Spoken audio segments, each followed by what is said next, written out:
I was a no on the original bill, largely as a response to my own first selectman's concerns. But even as he went from a no to a yes in just a few short months, the work that went into that change was evident across, really across the entire summer. And the way that that came about was his direct involvement in working in the Majority Leaders Roundtable.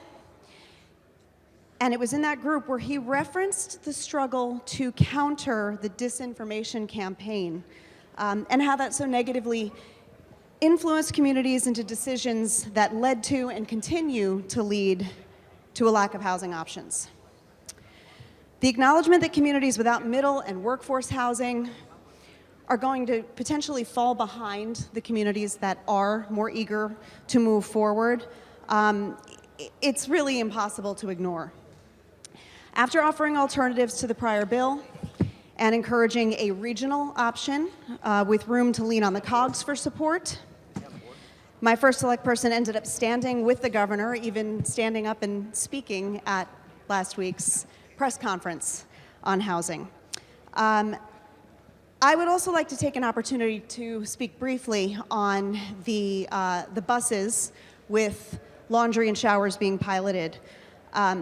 In my experience working in a social services department here in a city in Connecticut, it has become abundantly clear that one of the greatest barriers to employment is the opportunity to wash your clothes and present yourself in a hygienic manner.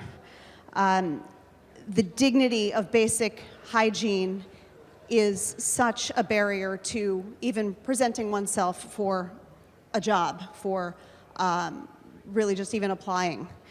So to see this happen is, it's exciting, and it's really very moving, having spent time with folks who really will benefit from this.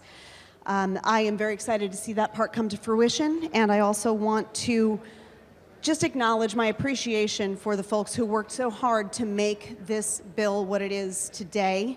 The collaboration that I've seen, much of it from members of this chamber, and maybe especially from the members of this chamber. I am grateful for the movement forward and for the opportunity to vote yes.